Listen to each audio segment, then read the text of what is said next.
Gentlemen, welcome back. You're back with MGTOW Money. Today's topic is going to be an investment tool that might be costing you money. Before we get to that, though, this, of course, is MGTOW Money. This is the only MGTOW channel dedicated to your financial freedom, how you can make money, invest money, spend money more optimally. Let's move on to today's topic, an investment tool that might be costing you money. Let me tell you briefly what prompted this video. When I'm playing around on YouTube, I come across a lot of videos, especially recently, for whatever reason, regarding charting, using investment charts, and specifically applying them to cryptocurrencies. There seems to be a trend about that going on. And furthermore, someone had mentioned in the comments section some time ago regarding why don't I do a video about stock charting or just charting investments and that type of thing. I think that's reasonable. However, but let me add some disclaimers here. And this is not going to be, of course, a video on how to do stock charting, interpretation of stock charts, etc. I'm just going to make a couple of brief general comments. These videos are far too short to do anything in-depth about them. I have been studying and using stock charts for, the past 25 years or so, whether they be bar charts, point and figure charts, candlestick charts. I've looked at them and used them. I've read the classics by Edwards and McGee, Steve Nielsen on candlesticks, etc. I've studied all types of technical indicators, RSI, MACD, Wilder Index, etc. So the bottom line is I do have some base knowledge of this.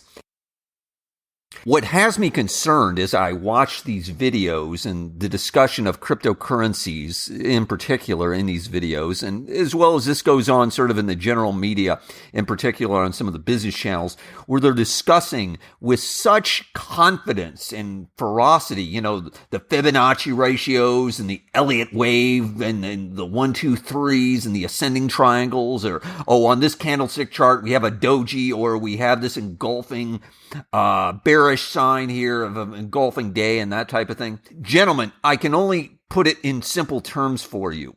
And because I'm a simple guy, many times stock charting is almost borderline astrology or tarot cards or any type of other counseling or advice that frankly is very, very much an art. It's it's much less of a science. It's an art, and it definitely is open to interpretation.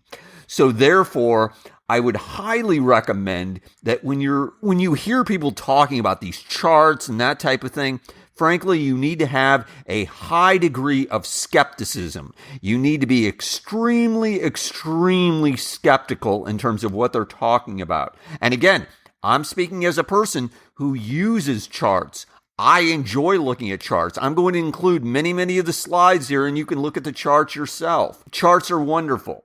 And specifically, I'm going to recommend that you do a little education on charts, and I am going to mention something specific that you should do. Number one, if you have any interest in investing, whether it be stocks, bonds, commodities, just anything that's in a public market, if you will, currencies, etc., go to the website. I'll include a link, stockcharts.com. It's free. Yes, gentlemen, it's absolutely free. It costs you nothing. Go there. I recommend it. I like to use it. I use it on a regular basis.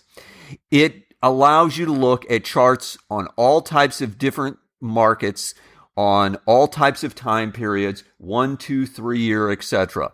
Before making an investment, for example, what I will typically look at is, just as a starting point, I emphasize that just as a starting point, I will look at the 3-year chart. What is the 3-year? What's the trend of the past 3 years? Is this particular market moving up or moving down? It's very easy to eyeball that, and the 3-year gives you a nice overall long-term trend.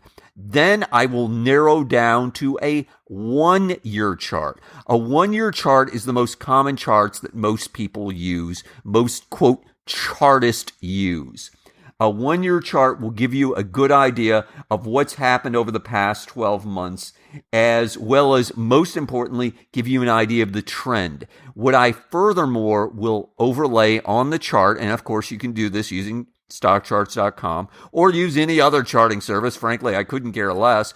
You would add on a moving average. I highly recommend the most common moving averages that are used are a 50-day and a 200-day moving average onto your stock chart. Again, it could be bonds you're looking at. It could be currencies. It could be, I want to look at a stock chart on pork bellies over the past year. Again, you're overlaying that onto your chart. The most important thing that you're gathering from this I've got my chart. I have these moving averages laid on top. I now at least have some idea of the trend. What is the overall trend? I've looked at a 3-year chart. Now I've narrowed it down and looked at a 1-year chart. I have an idea of the overall trend, what this has been doing over the past 3 years, what this has been doing over the past 12 months. Now, it's extremely important. 2 points that you need to understand. Number one, of course, we're looking in the rearview mirror. This is not necessarily what is going to happen in the future. I cannot emphasize that enough.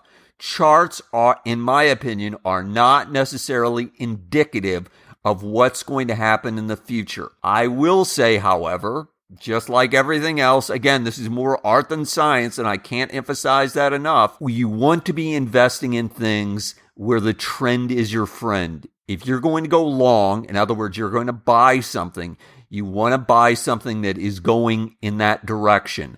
And furthermore, I might recommend you want to buy something where it is above the 50-day and 200-day moving average. These are not hard and fast rules. These are not absolute indicators that your investment is going to work out, but these are things to look for when you're considering what should I invest in, I'm not sure how to get started, etc. By doing something very, very simple, pulling up a chart and then adding on simple moving averages at least is a place to start. It gets the ball rolling in a positive direction.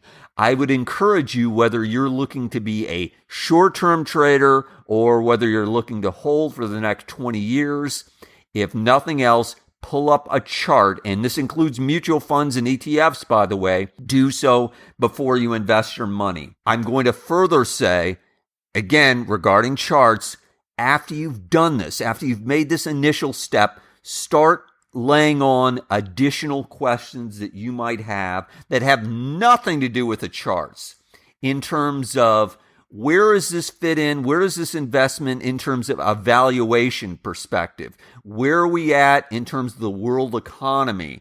I've mentioned before, the U.S. stock market today, on a relative statement, on a price-to-earnings ratio, is extremely high. That doesn't mean it can't go higher. It certainly could go much, much higher. We don't know. But just keeping those types of things in mind, asking those types of questions is very, very important. And these additional questions beyond just what does the chart say? What does the trend say? In addition, another question that you might want to consider, are there impending events that I know of that could potentially significantly affect this investment? So, for example, if I'm about to buy stock in IBM, for example, or Amazon.com, but I become aware, hey, they're going to have an earnings report coming out next week. Maybe I'm going to wait and see what happens on that earnings report, because that earnings report could very negatively, or of course positively, I don't know,